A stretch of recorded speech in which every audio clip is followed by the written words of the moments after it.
Good morning everyone. कैसे हो आप लोग? आई होप आप सबकी पढ़ाई अच्छे से चालू है। लास्ट क्लास में अपन ने सिंपल बार डायग्राम तक के देखा था। सो let us continue with further topics. पहले अपन बार डायग्राम के बारे में बात करते हैं, फिर बाकी डायग्रामेटिक प्रेजेंटेशन के बारे में इस लेक्चर में देखते हैं। So let us move ahead. Simple bar diagram. अब now simple bar diagram comprise of group of rectangular bars of equal width for each class or category of data। तो यहाँ पे क्या हो रहा है कि बार डायग्राम में हर एक बार की जो विड्थ है वो हमेशा इक्वल रहती है, ये हमने ध्यान में रखना है। खाली हाइट या लेंथ बदलती है। क्या वेरी करती है? खाली बार की हाइट या लेंथ वेरी करती है, बट जो विड्थ रहती है वो हमेशा इक्वल रहती है। It is simplest form of bar diagram. अब इन दिस टाइप क्या होता है, ये प्रकार के बार डायग्राम में क्या होता है? तो in this type of diagram one bar represent only one figure, यानी simple bar diagram depicts only one characteristics at a time. ये हमको इसमें से ध्यान में आ रहा है। This diagram depict only one characteristics of the data like figures of sales, production और पॉपुलेशन एक्सेट्रा। आइदर सेल्स के बारे में दर्शाएगा, नहीं तो प्रोडक्शन के बारे में दर्शाएगा, नहीं तो पॉपुलेशन के बारे में दर्शाएगा। उसके अलावा कोई कैरेक्टर नहीं बताएगा, कोई कैरेक्टरिस्टिक्स नहीं बताएगा। तो एक ही कैरेक्टरिस्टिक्स डिपिक्ट करता है simple bar diagram. The distance between the bars must be equal. जो बार्स में की जो डिस्टेंस है वो हमेशा इक्वल होना चाहिए। हाइट और length of the bar reads the magnitude of the data, कि जितना फ्रीक्वेंसी है उतना एज कम्पेयर टू दैट बार की हाइट या विड्थ रहेगी। जो जो क्लास फ्रीक्वेंसी से रहेंगी उसके हिसाब से बार की हाइट या लेंथ मेंटेन करेंगे। Bar diagram can be of two types, horizontal bar diagram and vertical bar diagram. Commonly we use vertical bar diagram. Generally हम वर्टिकल बार डायग्राम यूज करते हैं या बनाते, हॉरिजॉन्टल रेयर केस में बनाते हैं। But again it depends upon how to present data. आपको कैसे डेटा प्रेजेंट करना है उसके ऊपर डिपेंड करता है बेसिकली। सो यहाँ पे एक एग्जाम्पल है ऑफ वर्टिकल बार डायग्राम, जिसमें आप देख सकते हो मार्क्स है, क्लासेस दिए 0 to 20, 20 to 40, 40 to 60, 60 to 80 and 80 to 100। Number of students दिए, यानी ये क्या हो जाएगा? फ्रीक्वेंसी हो जाएंगी रिस्पेक्टिव क्लासेस की, ठीक है ना। तो यहाँ पे जैसे 0 to 20 क्लास है, अब 0 to 20 क्लास में देखो उसकी फ्रीक्वेंसी 5 है, तो हमने बार की हाइट अप टू 5 रखी है। देन 20 to 40 क्लास है, ठीक है, उसमें फ्रीक्वेंसी कितनी है? 11, तो बार की हाइट जो है अप टू 11 आई हुई है। 40 to 60 जितनी फ्रीक्वेंसी उतनी बार की हाइट यहाँ पे मेंटेन की है। And spacing between the bars is equal. यहाँ पे इक्वल स्पेसिंग मेंटेन किया जाता है बार डायग्राम में। Spacing between the bars must be equal. Then width of the bar, यहाँ पे आपको दिखाई देगा कि जो विड्थ है हर एक बार की ये भी इक्वल मेंटेन किया जाता है। So that is why bar diagram is called as only one dimensional. One dimensional क्यों? बिकॉज की एक ही डायरेक्शन वेरी करती है। अपने लास्ट क्लास में देखा था डायमेंशन यानी डायरेक्शन, तो उसकी एक ही डायमेंशन या एक ही डायरेक्शन वेरी करती है, दैट इज आइदर हाइट और विड्थ, सॉरी आइदर हाइट और length. Width is always fixed. Bar diagram की जो विड्थ रहती है वो हमेशा फिक्स्ड रहती है। So this depict only one characteristics, like यहाँ पे इन दिस केस अपना वेरिएबल क्या है? अपना वेरिएबल क्या है? मार्क्स। तो यहाँ पे मार्क्स को या continuous frequency distribution of number of students of our class obtaining different kind of marks, उसका हमने प्रेजेंटेशन किया है इन वर्टिकल बार डायग्राम, ठीक है ना। Now same can be presented in horizontal way. तो यहाँ पे हॉरिजॉन्टल वे जहाँ पे हमने वाई एक्सिस पे वैल्यूज ली है एंड एक्स एक्सिस पे फ्रीक्वेंसी लिया हुआ है, उल्टा किया हुआ है, ठीक है ना। तो उस केस में हॉरिजॉन्टल बार डायग्राम हो गया। इसमें हम क्या बोलेंगे? यहाँ पे लेंथ वेरी कर रही है। अगेन आप देखोगे width of the bar is fixed. जो विड्थ है वो फिक्स्ड है, खाली लेंथ जो है वो वेरी कर रही है, दैट्स इट, ठीक है ना। And length is varying as per the frequency of the respective class. So this is called as simple bar diagram, ठीक है। आगे बढ़ते नाउ मल्टीपल बार डायग्राम, जिसमें हम मल्टीपल बार्स को यूज किया जाता है, ठीक है। देखिए the diagram is used to make comparison between two or more variables like income and expenditure, import and export etc. कि जो related variables है, not unrelated, जो related variables है उसका comparison जहाँ पे हमको show करना है वहाँ पे हम multiple bar diagram use करते हैं। Please note that the word bar is coming, that means that diagram is one dimensional। जहाँ जहाँ अलग अलग प्रकार के बार डायग्राम रहते हैं, डेविएशन बार डायग्राम, मल्टीपल बार डायग्राम, सब divided bar diagram, percentage bar diagram, ये हम सभी देखने वाले। बट जब भी the word bar comes that means that diagram is one dimensional, because ऐसा भी एमसीक्यू में पूछा जाता है, which of the following diagram is one dimensional. तो आपको देंगे multiple bar diagram, pie chart, histogram, none the above. तो आपको उसमें से करेक्ट ऑप्शन जो है, करेक्ट आंसर्स जो है वो सिलेक्ट करना पड़ेगा। तो इसलिए हमको भले डायग्रामेटिक प्रेजेंटेशन नहीं करना पड़ेगा, बिकॉज पेपर क्या है, एमसीक्यू वाइज है, ठीक है ना, एमसीक्यू पैटर्न में, फाउंडेशन में, तो उसके चलते हमको डायग्रामेटिक प्रेजेंटेशन नहीं करना पड़ेगा, बट उसके रिगार्डिंग कुछ ना कुछ क्वेश्चंस डेफिनेटली पूछेंगे। तो हमको पूरी पिक्चर पता होनी चाहिए, तभी जाके हम ऑब्जेक्टिव्स को अच्छे तरीके से करेक्ट वे में आंसर कर सकते हैं। तो ये ध्यान में रखना, जब भी वर्ड बार आएगा that means that diagram is one dimensional, simple है। Now this multiple bar diagram is also known as compound bar diagram. क्या बोले जाता है उसको, कंपाउंड बार डायग्राम बोला जाता है। तो आप अगर शॉर्ट नोट्स बना रहे हो टॉपिक वाइज, तो उसमें आपने लिख के रखना कि multiple bar diagram equals to compound bar diagram, because ये आप भूलने वाले हो, 2 महीने के बाद भूल जाओगे कि कंपाउंड बार डायग्राम किसको बोलते हैं, और ऑप्शन में ये लिखा रहेगा, कंपाउंड बार डायग्राम लिखा रहेगा, तो आपको ध्यान में आना चाहिए तब। तो हर एक ने subject wise, topic wise short notes बनाना चाहिए, और वो शॉर्ट नोट्स सही में शॉर्ट होने चाहिए। It should not be replica of your book, आपके बुक का रिप्लिका नहीं होना चाहिए। आपने ऐसी चीज़ें लिखनी चाहिए उसमें कि जो आपको लगता है कि आप ये भूल सकते हो, या आपके हिसाब से वो इंपॉर्टेंट है, बिकॉज मेरे हिसाब से कुछ अलग चीज़ें इंपॉर्टेंट है, आपके हिसाब से कुछ अलग चीज़ें इंपॉर्टेंट हो सकती है। तो इसलिए हर एक ने शॉर्ट नोट्स मेंटेन करना चाहिए, टॉपिक वाइज मेंटेन करना चाहिए, और उसमें उतनी चीज़ें लिखनी जो आपको लगता है आप भूल सकते हो, बिकॉज बाकी सारी चीज़ें तो याद रहेंगी। तो जो भूलने वाली चीज़ें आप लिख के रखोगे, तो जब हम उसको रिवाइज करते जाएंगे कंटिन्यूस बेसिस पे, तो वो भी चीज़ें हमको ध्यान में रह जाएंगी ऑटोमेटिक। तो मुझे तो हमेशा ध्यान में रखता है कि compound bar diagram is also known as multiple bar diagram, कि मल्टीपल बार डायग्राम को ही कंपाउंड बार डायग्राम बोला जाता है, ठीक है। नहीं तो दूसरी प्रकार से अपन याद रख सकते, क्या रख सकते हैं कि क्या भूलना है वो याद रखना है ना, क्या भूलना है आपको कि multiple bar diagram is known as compound bar diagram, ये आपको भूलना है ना। क्या भूलना है, फिर से बोलिए बोलिए, क्या भूलना है कि multiple bar diagram is also known as compound bar diagram, में आपको भूलना है। उस प्रकार से भी याद रख सकते, कोई प्रॉब्लम नहीं, हमारे पास बहुत सारे तरीके चीज़ों को याद रखने के, ठीक है। डोंट वरी, आगे सारे फॉर्मूले वगैरह देखने, सभी कुछ आपके जहन में चले जाएंगे, डोंट वरी अबाउट दैट, आप कभी भूलोगे नहीं, आपको बीकॉम में, ग्रेजुएशन में, सब जगह काम में आएगा, don't worry about that. So different bars are distinguished by the different shades or colors to make distinction between the bars, कि अलग अलग बार्स है, बिकॉज मल्टीपल बार डायग्राम यहाँ पे, तो डिफरेंट कलर्स या शेड्स हम यूज कर सकते हैं।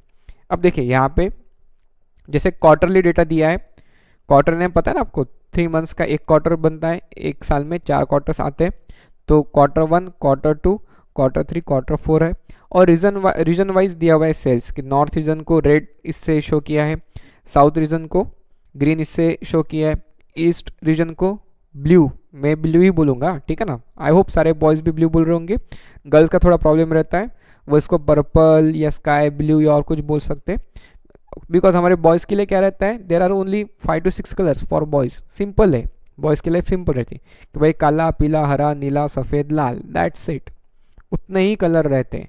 बट गर्ल्स का कैसा, cherry red, brownish red, golden red, और भलता रेड, अमका रेड, ऐसा भलता एक ही चीज़, इसमें अलग अलग चीज़ें रहती है, तो they get so much confused, है ना। बॉयज़ का कैसा सिंपल काम रहता है, भैया लाल, पीला, हरा, नीला, सफ़ेद, काला, बस उतने कलर पता रहते हैं, है ना। अब यहाँ पे कोई इसको नॉर्थ जो बोले, सर बोले रेड नहीं है, बोले पीच है, बोले कोई बोलेगा ये ब्लू नहीं पर्पल है, ये रहने दो भैया, हम इसको रेड बोल रहे हैं, इसको ग्रीन बोल रहे हैं, इसको ब्लू बोल रहे हैं, इसको येलो बोल रहे हैं, तो west region is shown by yellow colour, ठीक है। तो आप अगर यहाँ पे देखोगे तो यहाँ पे देखे जाएंगे तो there are 4 quarters and there are 4 region, तो एक्चुअल में वैल्यूज कितनी, 16, 4 into 4 कितना होता है 16, तो देर आर टोटल 16 वैल्यूज, पर अगर 16 वैल्यूज को हमको कंपेयर करना है, भले हमने उसको टेबल भी बनाया तो बहुत डिफिकल्ट जाएगा कंपेयर करने को, बट उसका ही हमने यहाँ पे डायग्रामेटिक प्रेजेंटेशन कर दिया है। तो देखिए कितना सिंपल तरीके से यहाँ पे कंपेयर करते बन रहा है, कि जैसे फर्स्ट क्वार्टर में आप देखोगे तो आप बताइए सबसे लोएस्ट सेल कौन से रीजन का हुआ है, बोलिए सबसे लोएस्ट सेल कौन से रीजन का हुआ है, यहाँ पे दिख रहा है आपको नॉर्थ रीजन का सबसे लोएस्ट हुआ है, और सबसे हाईएस्ट ईस्ट रीजन का हुआ है, सिंपल है। सेकंड क्वार्टर में सबसे लोएस्ट सेल कौन से रीजन का हुआ है, नॉर्थ ईस्ट रीजन का हुआ है, एंड सबसे हाईएस्ट कौन से रीजन का हुआ है, वेस्ट रीजन का हुआ है, क्लियर है सभी को। थर्ड क्वार्टर में देखोगे तो सबसे लोएस्ट हुआ है अगेन ईस्ट रीजन का, एंड सबसे हाईएस्ट हुआ है नॉर्थ रीजन का, एंड फोर्थ क्वार्टर में अगर देखोगे तो फोर्थ क्वार्टर में सबसे लोएस्ट हुआ है साउथ रीजन का, सबसे हाईएस्ट हुआ है ईस्ट रीजन का। तो यहाँ पे 16 figures we are comparing at a glance, हमको एक साथ क्वार्टरली डेटा मिल रहा है और 16 डिफरेंट वैल्यूज़ को या रीजन वाइज हम सेल्स को एकदम इजी वे में हम कंपेयर कर पा रहे हैं। तो ये फ़ायदा होता है डायग्रामेटिक प्रेजेंटेशन का, बिकॉज जनरली जो पॉलिसी मेकर्स रहते हैं या जो डिसीजन मेकर्स रहते हैं जहाँ पे टॉप लेवल मैनेजमेंट इंक्लूड रहता है, तो they don't have so much time to analyse in minute way. तो उनको कैसा, उनको समराइज फॉर्म में डेटा चाहिए रहता है, so that they can take decisions very quickly, फटाफट वो डिसीजन ले सके और आगे एक्शन प्लान बना सके। तो आपने अगर उनको ऐसा कंपेरेटिव चार्ट बना के दे दिया या डायग्रामेटिक प्रेजेंटेशन बना के दे दिया आपके सेल्स का रीजन वाइज, तो उनको फटाफट समझ आएंगे कि कौन से क्वार्टर में कौन से रीजन का सेल कम हुआ, कौन से रीजन का सेल बढ़ा। ये उसका फ़ायदा होता है डायग्रामेटिक प्रेजेंटेशन का।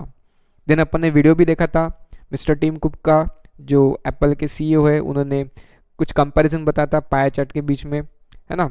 तो ये सारी चीज़ें फ़ायदा होता है डायग्रामेटिक प्रेजेंटेशन का। एक तो मास कम्युनिकेशन करने के लिए, सेकंड कंपैरिजन करने के लिए बहुत ज़्यादा फ़ायदा होता है, एंड क्विकली समझ में आता है, बहुत इन्फॉर्मेशन एट अ ग्लांस मिल जाती है, क्विकली समझ में आ जाता है। So this is called as multiple bar diagram. Again bar है तो it is one dimensional, these are all bars where width of the bar is fixed.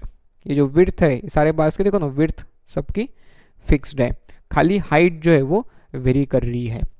ठीक है, so again this is one dimensional bar diagram. ठीक है, clear है सभी को? Okay great, चलिए नेक्स्ट टॉपिक देखते हैं।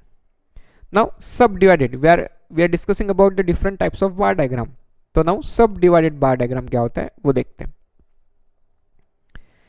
In this case, the bar corresponding to each phenomena is divided into various components. यानी हम एक बार को डिवाइड करते हैं डिफरेंट डिफरेंट कंपोनेंट्स में, एक ही बार को हम अलग अलग कंपोनेंट्स में डिवाइड करते हैं। Each part or component occupies a part of the bar proportional to its share in the total. कि हर एक कंपोनेंट जो है वो टोटल में जितना शेयर ऑक्यूपाई करता है उतना प्रोपोर्शनली शेयर एक बार में उसका कंपोनेंट का पार्ट, उसका कंपोनेंट जो है वो जगह लेता है। Subdivided bar diagrams are very useful in comparing sizes of different components parts and for throwing light on the relationship among these integral parts। कि जो भी इंटीग्रल पार्ट्स है उसमें अगर कुछ प्रॉपरली कंपैरिजन करना है तो उसके लिए सब डिवाइडेड बार डायग्राम बहुत इजी रहता है। तो ये सब डिवाइडेड बार डायग्राम मैंने सेम एग्जांपल को अलग अलग डायग्रामेटिक प्रेजेंटेशन में दिखा रहा हूँ, सो दैट आपको ध्यान में आए कि भले डेटा सेम हो पर आप अलग अलग तरीके से भी प्रेजेंटेशन कर सकते हैं। तो सर हम कौन से डायग्राम से प्रेजेंट करेंगे? तो जब भी आपको प्रेजेंटेशन करना रहेगा तो depends upon your choice of diagram, it depends upon your method of diagrammatic presentation, it depends upon type of data, कि आपके पास कौन से प्रकार का डेटा है, उसके हिसाब से ये सारी चीज़ें डिपेंड करती है। ठीक है, मैं जानबूझ के एक ही एग्जाम्पल को कंटिन्यू किया है इन multiple type of diagram, so that आप सेम डेटा को भी अलग अलग तरीके से प्रेजेंट कर सकते हो, आपको ध्यान में आएगा। जैसे यहाँ पे मार्क्स सेम तभी का ओल्ड एग्जाम्पल जो था, मार्क्स दिए, कंटिन्यूस सीरीज दिए, टोटल नंबर ऑफ स्टूडेंट्स दिए। अब टोटल नंबर ऑफ स्टूडेंट्स में जैसे फर्स्ट क्लास में देर आर 5 स्टूडेंट्स, उसमें से 3 बॉयज़ है 2 गर्ल्स है। तो हमने क्या किया, फर्स्ट क्लास का जो हाइट है वो कितना रखा, total number of students up to 5 है, तो अप टू 5 यहाँ पे हाइट मेंशन किए हुए दिख रही है आपको।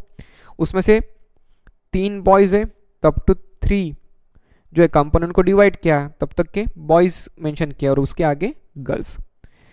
सेकंड क्लास देखेंगे 20 to 40, उसमें देर आर टोटल 11 स्टूडेंट्स, तो टोटल हाइट कितनी है ये बार की, अप टू 11 तक के है। उसमें से 7 बॉयज़ है तो 7 तक के बॉयज़ दिखा है, रिमेनिंग कितने हो जाएंगे, 4 गर्ल्स हो जाएंगे। तो वैसा बराबर दिख रहा है। आगे बढ़ते हैं, नेक्स्ट क्लास में देर आर 21 स्टूडेंट्स, तो टोटल बार की हाइट कितनी है, अप टू 21। उसमें से 11 आर बॉयज़, तो रिमेनिंग कितने हो जाएंगे, गर्ल्स हो जाएंगे। ऐसा अलग अलग आगे कंपोनेंट्स को, सॉरी बार को डिवाइड किया गया इनटू फॉर्म ऑफ कंपोनेंट्स। अभी इसमें कंसिस्टेंसी फॉलो होना चाहिए। कंसिस्टेंसी फॉलो होना चाहिए का मतलब क्या है कि आप अगर देखोगे फर्स्ट बार में पहला कंपोनेंट क्या है, बॉयज़ का है, दिख रहा है ना आपको, फर्स्ट बार में पहला कंपोनेंट बॉयज़ का है एंड सेकंड कंपोनेंट गर्ल्स का है, दिख रहा है। यहाँ पे हमने इंडेक्स में भी बता दिया है कि बॉयज़ को हम ब्लू कलर से दिखा रहे हैं एंड गर्ल्स को रेड कलर से शो कर रहे हैं। अब वही कंसिस्टेंसी कि if you are showing first component as a boys and second component या another part as a girls, तो आपने वही कंसिस्टेंसी सारे बार्स में फॉलो करना है। ऐसा नहीं कि बोले गर्ल्स लोग कैसा बोले कॉम्बिनेशन करते बोले कलर का, कि बोले पहले बॉयज़ गर्ल्स फिर गर्ल्स बॉयज़ फिर बॉयज़ गर्ल्स फिर गर्ल्स बॉयज़, बोले अच्छा दिखेगा। अपनों को यहाँ पे फैशन डिज़ाइनिंग का कोर्स नहीं करना है, हमको यहाँ पे डायग्रामेटिक प्रेजेंटेशन होना चाहिए, तो जिसमें कंसिस्टेंसी भी फॉलो होना चाहिए। नहीं तो आप पहला कंपोनेंट बॉयज़ का रखोगे एक बार में, फिर दूसरे बार में पहला कंपोनेंट गर्ल्स का रखोगे, तो यूज़र विल गेट कन्फ्यूज। यहाँ पे 2 ही कंपोनेंट है, पर आगे जाके अगर आप और मल्टीपल कंपोनेंट्स उसमें यूज़ कर रहे तो हो सकता है यूज़र को कन्फ्यूजन हो। तो to avoid confusion we follow consistency in diagrammatic presentation. ठीक है ना, क्लियर है सभी को? पक्का? अगेन दिस इज अ सब divided bar diagram, so it is one dimensional, width of the bars are equal, only height varies. ठीक है ना, एक ही डायरेक्शन वेरी कर रही है, एक ही डायमेंशन वेरी कर रहा है, विड्थ जो है वो कांस्टेंट है, and there is equal spacing between the bars, so this is again one dimensional bar diagram. क्या हो जाता है ये? वन डायमेंशनल बार डायग्राम हो जाता है। ठीक है, क्लियर है सभी को? I hope this is clear. अगर किसी को और कुछ अगर डाउट आता है तो you can definitely call me and ask me doubt at any time. ठीक है, ओके। नाउ आगे देखते percentage bar diagram. Percentage bar diagram क्या रहता है? A subdivided bar diagram which represent percentage of total for each component instead of their magnitude is known as percentage bar diagram. तो हम यहाँ पे क्या कर रहे हैं, हम कंपोनेंट को परसेंटेज ऑफ द टोटल, कि जितना परसेंटेज में शेयर है टोटल का, तो उसके हिसाब से हमने कंपोनेंट को डिवाइड किया है। तो बेसिकली इट्स काइंड ऑफ सब बार डायग्राम, बट यहाँ पे instead of taking absolute data we are taking relative data, that is called percentage form में हम डेटा को कंसिडर करते हुए जो बार को है उसके कंपोनेंट्स को डिवाइड कर रहे हैं। ठीक है, अ सब divided bar diagram is use to show magnitudes of various components. These magnitudes can be changed into relative values, that is called as percentage of the total। कि हम परसेंटेज में हम कंपोनेंट्स को डिवाइड कर रहे हैं, तो that is why it is called as percentage bar diagram. कि जैसे यहाँ पे आपको कैलकुलेशंस दिख रही होंगी कि there are total 5 students in first group, that is first class 0 to 20, उसमें से 3 बॉयज़ है, तो 3/5 इंटू 100 करेंगे, यानी 5 में से 3 बॉयज़ है तो कितने परसेंट हो जाएंगे? 60% बॉयज़ हो गए। एंड 5 में से 2 गर्ल्स है तो कितने परसेंट हो जाएंगे? 40% गर्ल्स हो जाएंगे। तो हमने क्या किया, ऑब्वियस बात, अभी हर एक बार 100% पे दिखाएंगे, तो हमने यहाँ पे हर एक बार की हाइट देखो 100% पे मेंशन की हुई है। ठीक है ना, अब 100% में से there are 60% boys in 0 to 20 marks category, तो 60% बॉयज़ को दिखाया और रिमेनिंग 40% क्या हो जाएगा? गर्ल्स हो जाएगा। सेकंड क्लास की बात करेंगे तो 11 में से 7 बॉयज़ है तो 7/11 इंटू 100 करेंगे तो विल गेट 64%। एंड 11 में से 4 गर्ल्स है तो 4/11 करेंगे तो विल गेट 36%। ठीक है, तो यहाँ पे हमने ये बार को अप टू 64% क्या दिखाया है? बॉयज़ को दिखाया है, और रिमेनिंग क्या हो जाएंगे? गर्ल्स। सिंपल है। तो हमने टोटल में कितना प्रोपोर्शनेट है as compare in respect of percentage, तो उसके हिसाब से डिवाइड करके बार को कंपोनेंट्स में बांटा हुआ है, बार को कंपोनेंट्स में डिवाइड किया गया है। ठीक है, जैसे लास्ट देखोगे तो 3 में से एक बॉय है गेटिंग 80 to 100 मार्क्स, तो 33% हो जाएगा। एंड 3 में से 2 गर्ल्स है तो कितना हो जाएगा? 67%। तो 33% तक के हमने यहाँ पे बॉयज़ को दिखाया, रिमेनिंग क्या हो जाएगा? गर्ल्स हो जाएगा। तो ये हो गया परसेंटेज बार डायग्राम। अगर बार है तो it is one dimensional, width of the bars are equal, there is equal spacing between the bars, ये सारा चीज़ें वैसे की वैसे ही रहेगी। सिर्फ डिफरेंस क्या हो सकता है percentage bar diagram and subdivided bar diagram में? तो सबडिवाइडेड बार डायग्राम में we consider magnitude of the data, and here we consider percentage in proportion to total, कि टोटल में कितना परसेंटेज का शेयर है उसके हिसाब से हम बार्स को डिवाइड कर रहे हैं इनटू कंपोनेंट्स। ये फर्क है subdivided and percentage bar diagram. Second important thing, in percentage bar diagram, the height of the bars, the height of the all bars, height of all bars, सभी bars की height जो है वो equal है ना? दिख रहा है ना आपको? Height of all bars are equal. लेकिन सबडिवाइड में ऐसा नहीं होता, सबडिवाइड में देखो सभी की हाइट सेम नहीं है। तो ऐसा क्वेश्चन, ऐसा एमसीक्यू पूछ सकते हैं, in which diagram the height of the bars are equal, तो आपको ऑप्शन देंगे multiple bar diagram, percentage bar diagram, subdivided bar diagram, none of the above. तो क्या होगा? In percentage bar diagram the height of the all bars are equal because everything is taken up to 100%, 100% तक है, फिर उसको अपन percentage form में या components को परसेंटेज के प्रोपोर्शन में डिवाइड कर रहे हैं. सो ये ध्यान में रखना, in percentage bar diagram the height of all bars are equal, सभी बार्स की हाइट जो इक्वल रहेंगी. बाकी कोई भी बार डायग्राम में हाइट इक्वल नहीं रहती, सिर्फ परसेंटेज बार डायग्राम में हाइट इक्वल रहती है. ठीक है, तो ऐसे आपको बारीक बारीक क्वेश्चंस पूछे जाएंगे, तो आपको उसको पूरे तरीके से समझना चाहिए, तभी जाके आप वो क्वेश्चंस को आंसर कर पाओगे ऑब्जेक्टिव में, अदरवाइज आपको नहीं जमेगा. ठीक है ना. तो डोंट वरी, अगर ये पूरा समझाऊंगा तो चाहे क्वेश्चन कैसा भी आए तो हम उसको कर सकते हैं. आगे हम प्रैक्टिस भी करेंगे, एमसीक्यूज भी आपको सॉल्व करना है, उसको जब भी डिस्कस करेंगे तो आपको ध्यान में आ जाएगा कि आपका अच्छा खासा नॉलेज बनते जा रहा है and you can easily answer those questions, उसमें कोई प्रॉब्लम नहीं है. ठीक है, क्लियर है. देन आगे आ जाता है पाई चार्ट, तो उसके बारे में देखते हैं. A pie chart is a circular chart. Now pie chart is also known as circular chart, तो अपन ने शॉर्ट नोट्स में लिख के रखना चाहिए. एक पहली बात क्या थी कि multiple bar diagram also known as compound bar diagram, है ना. अभी पाई चार्ट को क्या बोला जाता है, सर्कुलर चार्ट, बिकॉज हम सर्कल को ही तो डिवाइड करते हैं इनटू सेक्टर्स, तो इसे उसको सर्कुलर चार्ट भी बोला जाता है. Divided into sectors illustrating proportion, कि जितने प्रोपोर्शन में उसके प्रोपोर्शन में हम एक सर्कल को सेक्टर्स में डिवाइड करते हैं, that is called as pie chart. In a pie chart, the arc of length of each sector, its central angle and area is proportional to the quantity it represents. To use pie chart, each quantity is expressed as proportion to the central angle of the pie, which is 360 degree in total.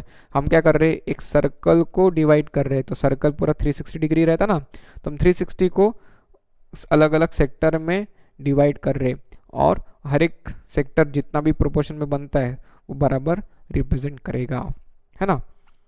सो देखिए, जैसे कि 0 to 20 की class में same example हमने continue किया है. 0 to 20 की class में देर आर 5 स्टूडेंट्स. अब 50 में से देर आर 5 स्टूडेंट्स, तो उतना एंगल कितना बनेगा, 36 डिग्री का बनेगा. ठीक है. देन आगे 0 to 40 के क्लास में there are 11 students out of 50, तो 11/50 इंटू 360 डिग्री करो तो उसका एंगल कितना बनेगा, 79 डिग्री का एंगल बनेगा. ठीक है. आगे बढ़ेंगे 40 to 60 क्लास में देर आर 21 स्टूडेंट, तो 21 डिवाइड बाई 50 इंटू 360 करेंगे तो टोटल में कितना एंगल बनेगा, 115. तो सबसे बड़ा जो यहाँ पे दिख रहा है ये क्या है, ये 115 डिग्री तो है ना. सबसे बड़ा शेयर है, अगर देखेंगे सबसे बड़ा शेयर है उसमें. ठीक है. देन और आगे देखेंगे सबसे लोएस्ट कौन सा है, 80 to 100, जिसमें सिर्फ 3 स्टूडेंट्स है, तो सबसे छोटा जो है दिस इज 22 डिग्री एंगल, ये 22 डिग्री एंगल होता है जो कि 6% रिप्रेजेंट करता है.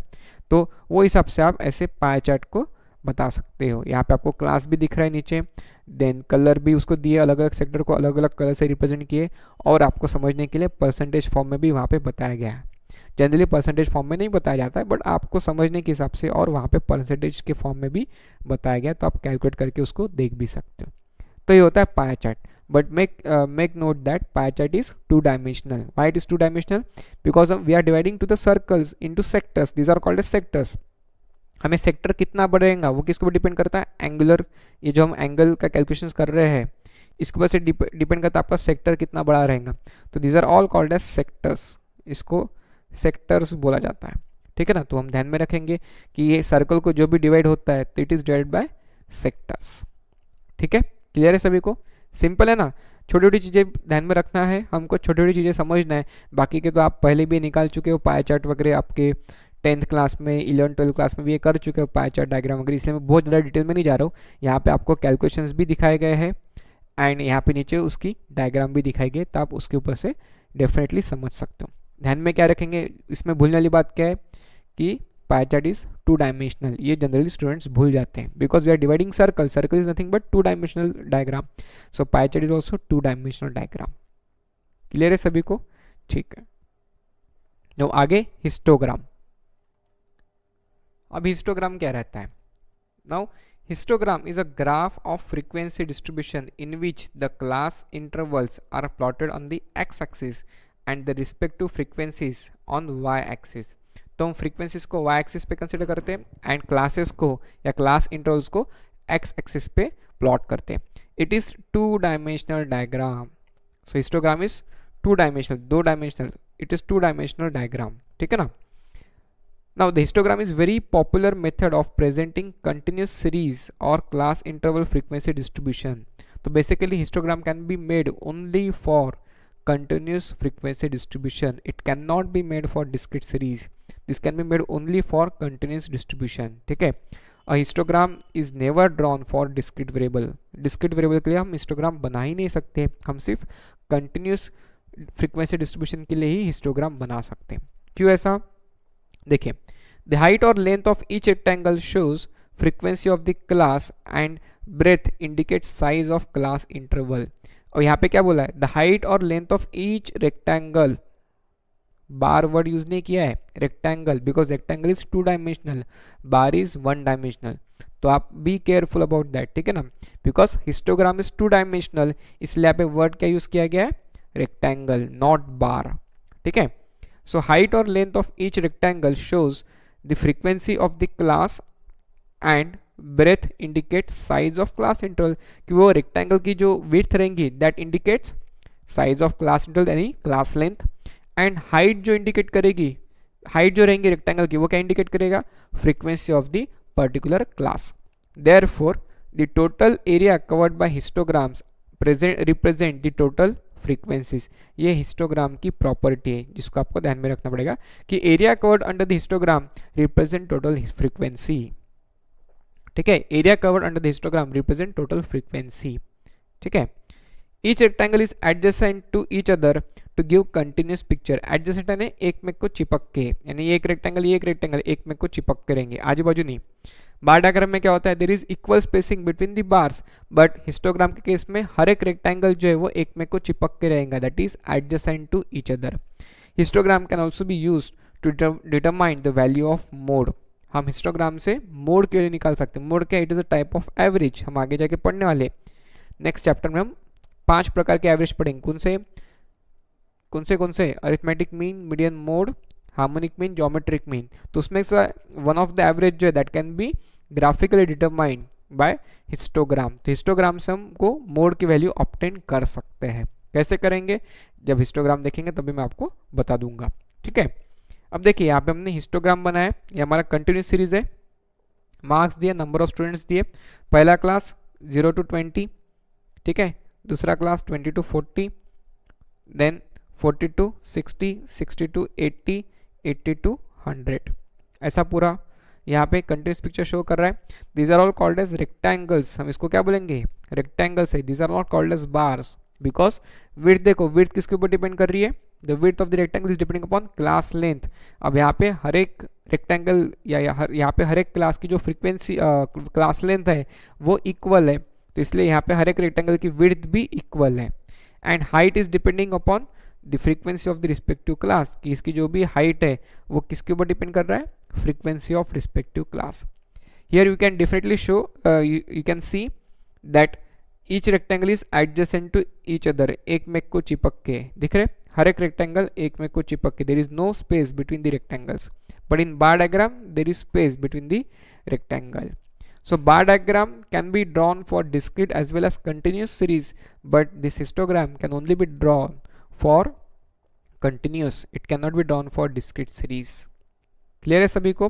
तो दो चार चीजें ध्यान में रखना है कि histogram is 2 dimensional, rectangles are adjacent to each other, histogram can be made only for continuous series. बस इतना भी ध्यान में रखेंगे तो काफ़ी आपको आगे आंसर्स करने के लिए सिंपल जाएगा.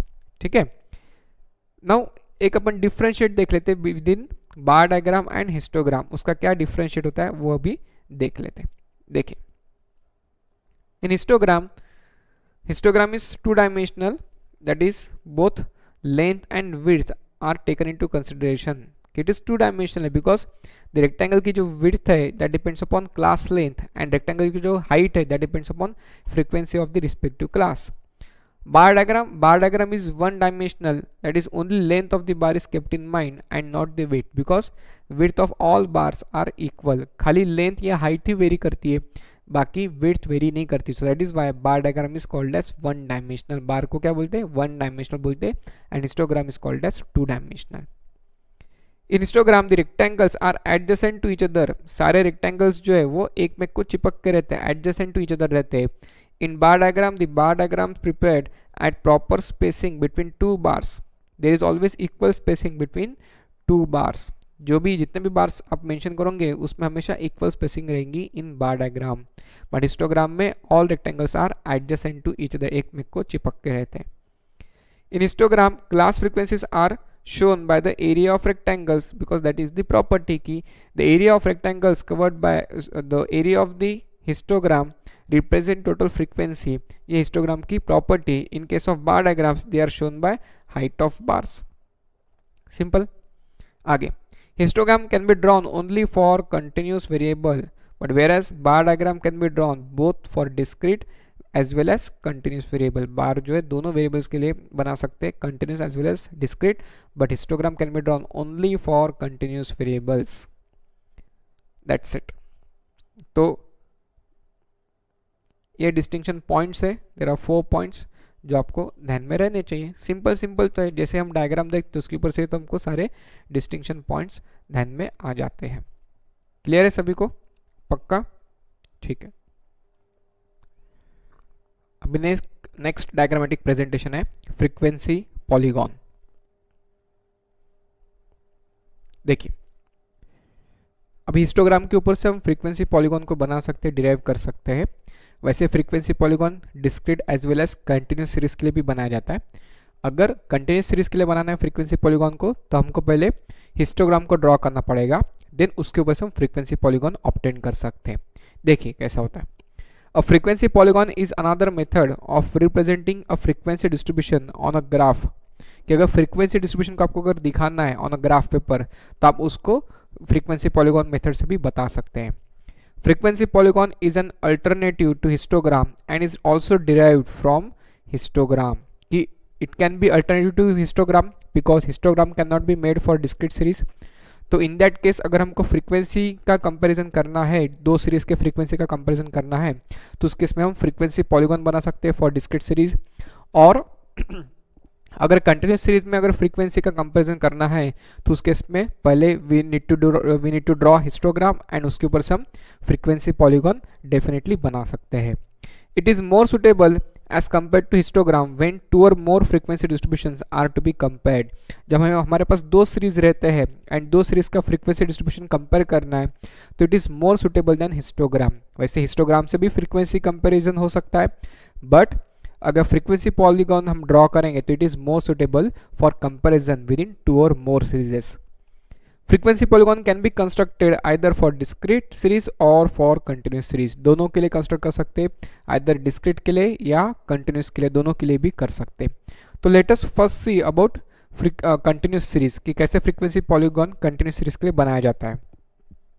कि जैसे अपना जो एग्जाम्पल है उसमें भी फर्स्ट क्लास है 20 to 40, second class 40 to 60, third 60 to 80 and fourth 80 to 100. ठीक है ना. तो हम क्या करते हैं, हम पहले पॉइंट्स को प्लॉट करते हैं. जो रेक्टेंगल के जो टॉप पे जो मिड पॉइंट्स है, रेक्टेंगल के टॉप पे मिड पॉइंट जो है उसको हम प्लॉटिंग करते हैं. देन हम इसको स्ट्रेट लाइन से ज्वाइन करते हैं. इसको जो है स्ट्रेट लाइन से ज्वाइन किया जाता है. अगर यहाँ तक के मैं छोड़ दूँ, जितना आपको रेड लाइन दिख रहा है यहाँ तक के छोड़ दूँ तो ये क्या हो जाएगा, लाइन चार्ट हो जाएगा विथ हिस्टोग्राम. अगर आपको और अच्छे से दिखाना है तो मैं ग्राफ पेपर पे शो करता हूँ, नॉर्मल पेपर पे शो करता हूँ. देखिए पहले हमको क्या करना पड़ेगा, पहले हमको हिस्टोग्राम ड्रॉ करना पड़ेगा. अगर कंटिन्यूस सीरीज है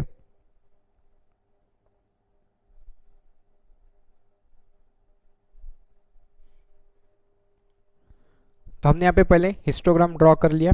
आप देख सकते हैं classes 10 to 20, 20 to 30, 30 to 40, 40 to 50, 50 to 60 continuous है and rectangles are adjacent to each other. अब हम क्या करेंगे, हम इसके रेक्टेंगल जो है उसके टॉप के मिड पॉइंट को हम आइडेंटिफाई करेंगे.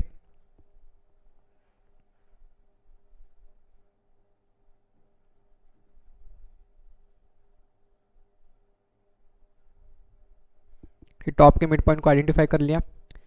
अभी इसको ज्वाइन करना है. कैसे ज्वाइन करेंगे हम, स्ट्रेट लाइन से ज्वाइन करेंगे, है ना. When the points are joined by straight line then it is called as polygon. तो यहाँ पे हमको इसको स्ट्रेट लाइन से ज्वाइन करना है.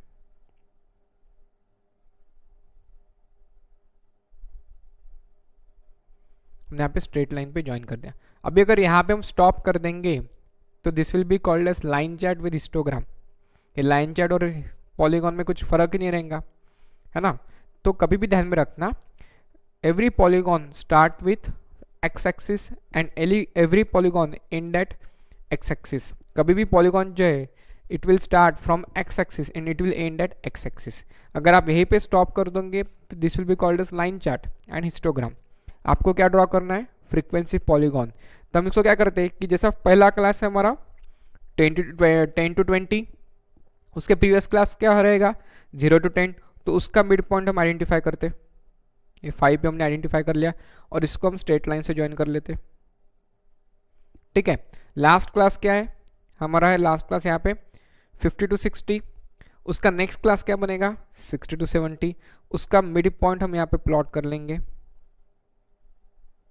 और फिर इसको यहाँ पे स्ट्रेट लाइन से ज्वाइन कर देंगे। Now this become frequency polygon. हम इसको क्या बोलेंगे अभी, फ्रीक्वेंसी पॉलीगॉन। अगर हम ये एक्स एक्सिस से एंड ना करे और एक्स एक्सिस से स्टार्ट ना करे तो this be called as line chart, simple line chart with histogram. इसको हम फ्रीक्वेंसी पॉलीगॉन नहीं बोलेंगे। Every frequency polygon should start from X axis and end at X axis, and भी एक्स एक्सिस पे होना चाहिए। तो लास्ट क्लास जैसे यहाँ पे शो किया गया है, लास्ट क्लास का जो नेक्स्ट क्लास रहेगा उसके मिड पॉइंट पे एंड होगा और जो फर्स्ट क्लास है उसका जो प्रीवियस क्लास रहेगा उसके मिड पॉइंट से स्टार्ट होगा। क्लियर है सभी को? I hope this is clear with everyone. And what we'll do, we'll plot the midpoints of the rectangles at top of the rectangles, and when we join this midpoint, when we join this midpoint by straight line, हमको इसको straight line से join करना है। So this will be called as frequency polygon। Next है frequency curve. Next क्या है, frequency curve है। तो फ्रीक्वेंसी कर्व में क्या होता है कि कर्व जैसा रहता है, तो कर्व कैसा रहता है, फ्री हैंड कर्व रहता है ना, जैसे फ्री हैंड कर्व निकालते हैं वैसे फ्री हैंड कर्व निकालते हैं। तो कुछ नहीं, यहाँ पे फ्रीक्वेंसी कर्व को कुछ नहीं, हमको instead of joining points by straight line we need to draw a curve, so that is called as frequency curve. उसको सिंपली क्या बोला जाता है, फ्रीक्वेंसी कर्व बोला जाता है। तो यहाँ पे instead of joining this points by straight line, if I draw a curve by joining the points, then it will be called as frequency curve। तो देखिए मैं इसके ऊपर ही फ्रीक्वेंसी कर्व ड्रॉ कर रहा हूँ। यहाँ पे स्ट्रेट लाइन की जगह मैं कर्व ड्रॉ कर रहा हूँ, पॉइंट्स को कर्व से ज्वाइन करते जा रहा हूँ। Now this will be called as frequency curve। Instead of joining points by straight line, if I join points by curve, then it will be called as frequency curve। And when the points are joined by straight line, then it will be called as frequency polygon। पर अगर हमको continuous series के लिए frequency polygon या frequency curve बनाना है तो first what we need to do, first we need to draw histogram. हमको सबसे पहले हिस्टोग्राम को ड्रॉ करना पड़ेगा। ठीक है, लेकिन तो ये रेड रेड मैच हो रहा होगा तो मैं यहाँ पे दूसरे कलर से ड्रॉ करके बताता हूँ फिर से। या हम यहाँ पे पॉइंट्स को कर्वेचर में ज्वाइन कर रहे हैं, इंस्टेड ऑफ स्ट्रेट लाइन हमने कर्व फॉर्म में ज्वाइन किया, so this will be called as frequency curve. Simple है बिल्कुल। तो ध्यान रखेंगे, this frequency polygon and frequency curve both can be drawn for continuous as well as discrete series. If you want to draw frequency polygon और frequency curve for continuous series, first you need to draw histogram. उसके ऊपर से हम frequency curve या frequency polygon को derive करते हैं। If you are going to join points by straight line, then it will be called as frequency polygon, and if you are going to join those points by freehand curve, then it will be called as frequency curve। That's it। बाकी frequency polygon और frequency curve में कुछ भी difference नहीं। Both should start from x-axis and both should end at x-axis। That's it। Clear है सभी को? पक्का?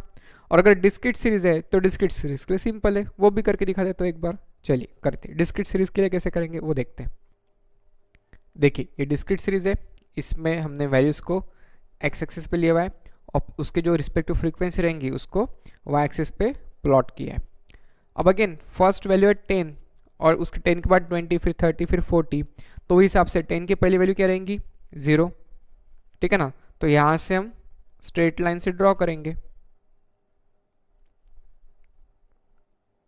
पॉइंट्स को ज्वाइन करें से स्ट्रेट लाइन से।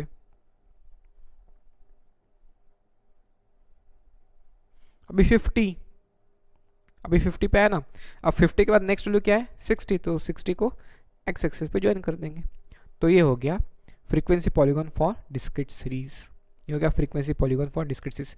अगर अगर आप ये एक्स एक्सिस से स्टार्ट नहीं करते हैं तो ये क्या कहलाएगा, और एक्स एक्सिस पे एंड नहीं करते तो क्या कहलाएगा नॉर्मल लाइन चार्ट। फिर लाइन चार्ट और फ्रीक्वेंसी पॉलीगॉन में फ़र्क क्या रहेगा, तो जो फर्स्ट वैल्यू रहती है उसके प्रीवियस वैल्यूज से स्टार्ट होगा और जो लास्ट वैल्यू रहती है उसके नेक्स्ट वैल्यू पे एंड होगा आपका फ्रीक्वेंसी पॉलीगॉन। अब यहाँ पे यही पॉइंट्स को अगर मैं कर्वेचर फॉर्म में ड्रॉ करता है, instead of joining points by straight line if I draw curve, तो that will be called as frequency curve, that's it. उसको हम क्या बोलेंगे फ्रीक्वेंसी कर्व बोलेंगे। ठीक है, क्लियर है। So here this frequency polygon can be drawn for both as well as frequency curve can be drawn for both, either for continuous series और for discrete series. ठीक है, क्लियर है सभी को, सिंपल है। इसके ऊपर से क्वेश्चंस आते हैं, simple simple MCQ based questions आते हैं। आपको ऑब्वियसली कहाँ पे भी ड्रॉ नहीं करना है, but you should know what it is, यानी क्या रहता है, कैसे ड्रॉ किया जाता है, कैसे पॉइंट्स को ज्वाइन किया जाता है, उसके ऊपर से क्वेश्चन पूछते हैं, दैट्स इट, और कुछ खास बात नहीं इसमें। तो हो गया frequency polygon and frequency curve.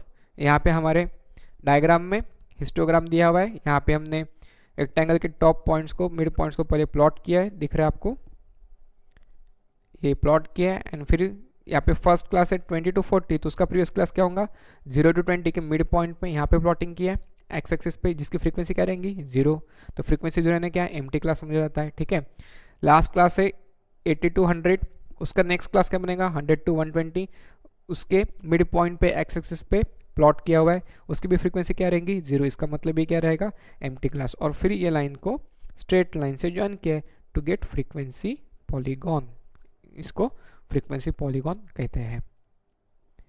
ठीक है, क्लियर है, पक्का, sure, okay, great.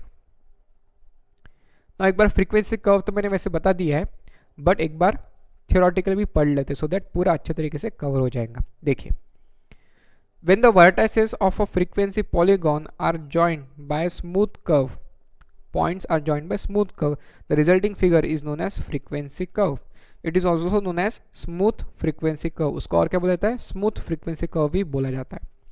Here frequency curve may not necessarily pass through all the points of frequency polygon, but it may pass through them as closely as possible.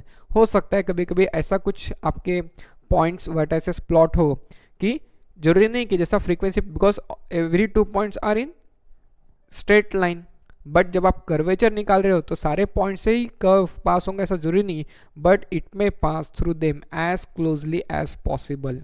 तो जो भी vertices रहेंगे वहां से एज क्लोजली एज पॉसिबल वहां से आपका curve pass होना चाहिए।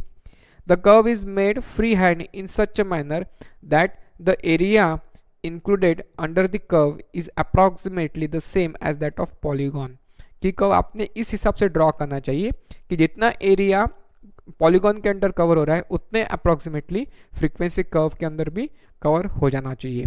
Lastly, the area under the curve should represent the total number of frequencies in the whole distribution, यानी आपने प्रॉपरली सारे पॉइंट्स को कवर करना चाहिए for drawing frequency curve. Clear है सभी को, पक्का। तो आज हमने काफ़ी सारे प्रकार के डायग्राम्स देखे। हमने बार डायग्राम में simple bar diagram, multiple bar diagram, then बोलिए सब divided bar diagram, percentage bar diagram देखा, उसके बाद पाई चार्ट भी देखा, उसके बाद हिस्टोग्राम देखा, फिर फ्रीक्वेंसी पॉलीगॉन भी देखा एंड फ्रीक्वेंसी कर्व भी देखा। तो 8 प्रकार के हमने अलग अलग डायग्रामेटिक प्रेजेंटेशन देखे हैं, जो कि कुछ कुछ जगह पे मैंने ड्रॉ करके बताया, कुछ कुछ यहाँ पे आपको प्रेजेंटेशन पे कैलकुलेशंस के साथ वहाँ पे ग्राफिकल प्रेजेंटेशन था। तो I hope all this diagrams are clear with you, and इस पे से कुछ भी अगर एमसीक्यू क्वेश्चंस पूछते हैं तो you should be able to answer those questions. आपको एमसीक्यू भी करते जाना है। अभी अपना नियर अबाउट फिनिशिंग स्टेज पे ही है फर्स्ट चैप्टर, तो अभी थोड़ा सा ही बाकी है। अभी I need to tell you about ogives, ogive curves के बारे में, less than frequency curve, more than cumulative frequency curve, and उसके बाद frequency density and relative frequency, बस उतना बताने का रह गया है। तो उतना अपन जो है नेक्स्ट लेक्चर में डेफिनेटली कवर करेंगे। ठीक है, तो आज जितना पढ़ा है उसका एक बार फिर से आप रिवाइज करिए एंड स्टार्ट डूइंग एमसीक्यूज। ये चैप्टर के एंड में एमसीक्यूज दिए, तो उसको स्टार्ट कर दीजिएगा सॉल्व करना, हम उसको भी बाद में डिस्कस कर लेंगे, ठीक है। तो I hope so everything is clear with you. चलो bye bye, take care and पढ़ाई करते रहिए, बाय।